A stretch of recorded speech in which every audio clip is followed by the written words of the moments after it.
Bonjour et bienvenue dans les vidéos How to Papercut. Aujourd'hui, nous allons voir ensemble comment installer et configurer un pop-up de sensibilisation pour les utilisateurs finaux. Cette vidéo couvrira les prérequis, l'installation, la configuration et un test final. La mise en place de notre script de communication nécessite l'installation d'un PC client sur le poste de l'utilisateur. Ce client a pour but de faire communiquer l'ordinateur de l'utilisateur et le serveur principal de Papercut. Il faudra ensuite mettre en place un script sur la file d'impression utilisée en production.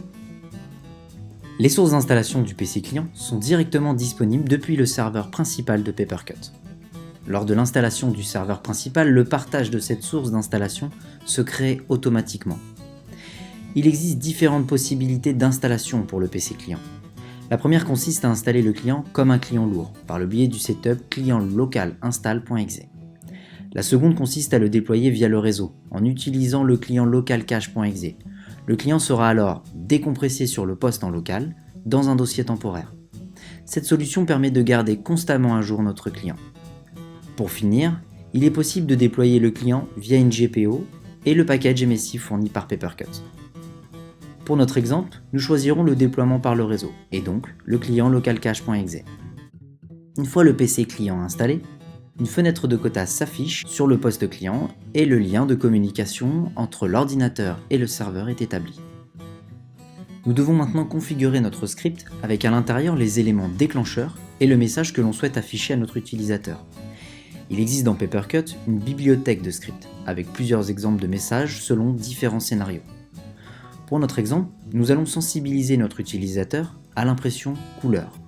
Ce qui veut dire que pour un nombre de pages couleur défini, l'utilisateur recevra un pop-up lui indiquant que son impression peut être convertie en noir et blanc depuis la fenêtre du client. Nous devons d'abord indiquer la limite de page couleur. Le pop-up se déclenchera à partir de cette limite. Puis, nous pouvons personnaliser le message que nous souhaitons faire apparaître à l'utilisateur. Une fois la configuration terminée, nous pouvons passer au test de celui-ci. Pour tester notre script, il nous faut simplement lancer un job d'impression possédant un nombre de pages couleur supérieur à la limite de déclenchement. Pour notre exemple, nous avons identifié que le script se lancerait à partir de 2 pages couleur. Nous allons donc lancer un job possédant 3 pages couleur. L'utilisateur voit alors le message s'afficher et il peut, comme prévu, convertir son document en noir et blanc ou annuler son document.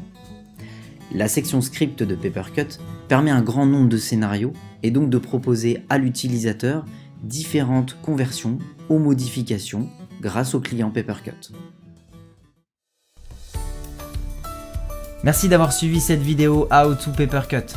De nombreuses autres vidéos sont disponibles sur notre chaîne YouTube ou sur notre site www.bluemega.com. À bientôt!